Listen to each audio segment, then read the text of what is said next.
Here we are on number 14, and this is our weekly golf update. So the golf course is beautiful. It's a shame that we can't play it, but we'll be getting at her soon. So kudos to Bill and his staff. They've done a great job keeping everything just beautifully mown. The fairways are all striped out. The greens look spectacular. They're growing in from aerification, so it's gonna be great once you get back. So in this video, I have a couple other little videos of my assistants doing some things to keep them kind of sharp while they're not playing golf. Maybe it'll help you. And then also I'm doing a little challenge here. What is your favorite greens complex? So today I'll include 3 of them.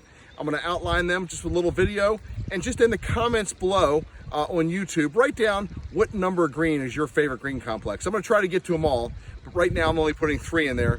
So anyway, please stay safe, please stay happy, please stay healthy, and we're gonna look forward to seeing you at the club very, very shortly. I'm hoping that golf will be one of the first things they open up, and we'll get you out here playing. So anyway, we'll see you soon.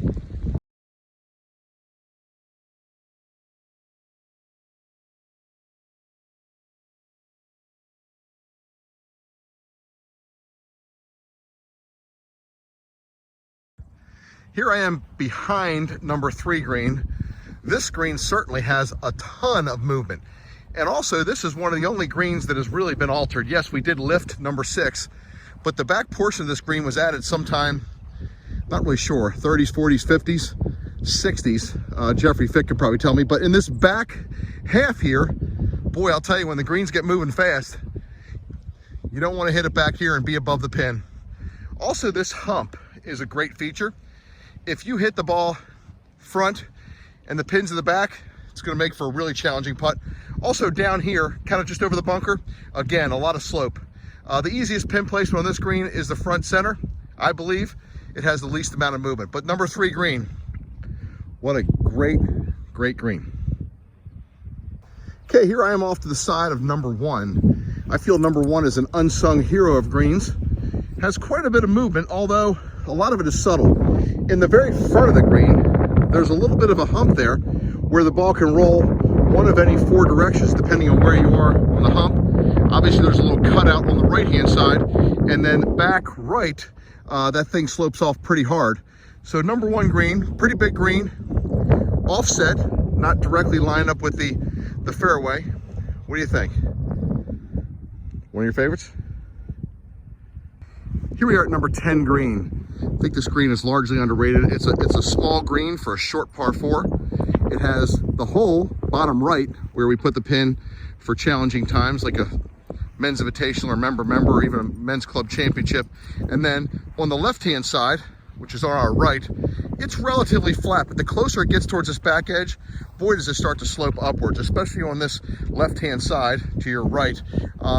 It's just a great green, slopes off really hard in the back, so you put that pin middle back. If that ball takes a little bounce, it's going down the hill towards the penalty area. So just a great green, I think largely underrated. One of my favorite trees on the property is that red maple or Japanese maple. I'm not even sure what it is, Bill would have to tell you. But it really sets off beautifully with the flag in the background and those cherries all bloomed up. Gorgeous. Okay, here we are on the 11th hole.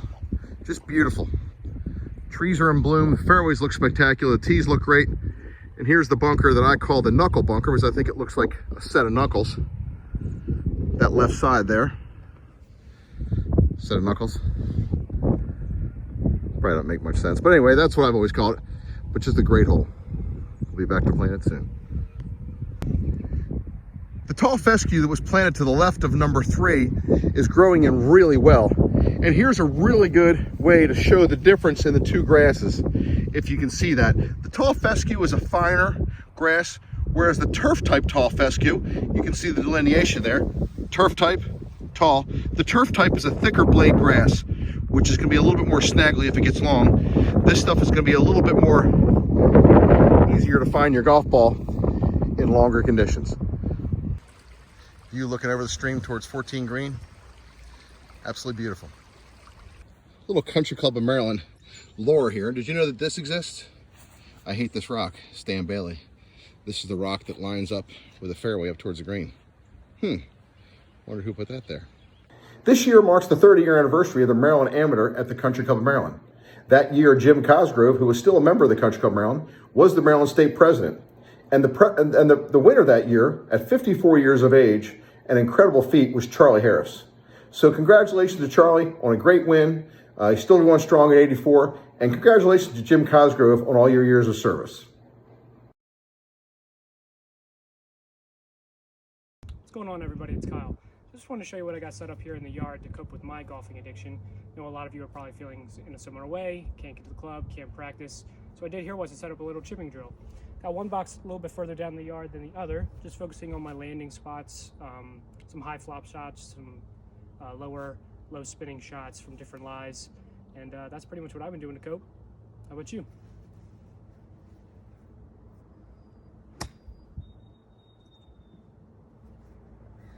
Hi everyone, this is Julian Scarborough here.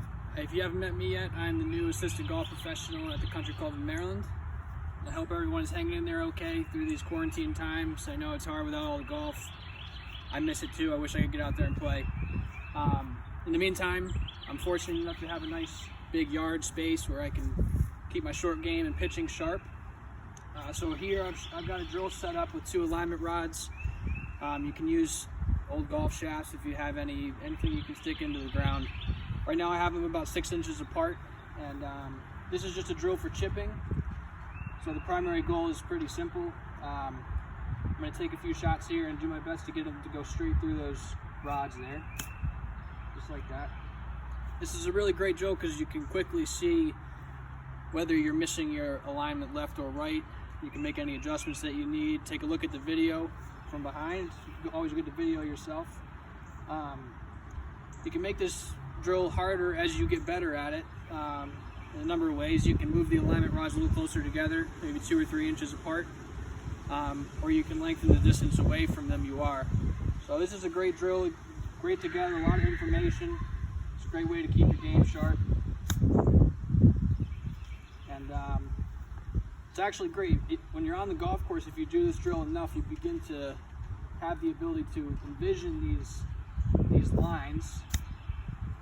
So this is something that if you do enough and you get comfortable with, you can use this on the golf course as well mentally. Hang in there, everybody. We'll be back on the golf course soon. Have a great day. Let's talk about posture. Maintaining good posture throughout your golf swing can greatly increase your chance to consistently and efficiently deliver the club back to the golf ball. If you happen to lose your posture throughout the golf swing, it can lead to a bunch of different compensations, which leads to bigger issues in just being able to strike the ball in an efficient manner. So we're going to go through a couple of simple exercises to make sure that we maintain good posture throughout our golf swing.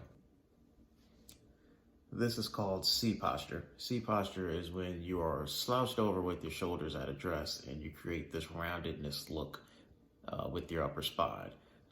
This causes an inability to turn and move effectively. An easy way to fix this is to just make sure that you're properly hinging from your hips. And we're gonna go through one quick exercise. I call this the hip hinge exercise, where you basically put the club on your hip joints, and then we're gonna try to bend from the hip without overextending our shoulders. It looks kind of like this from the side angle.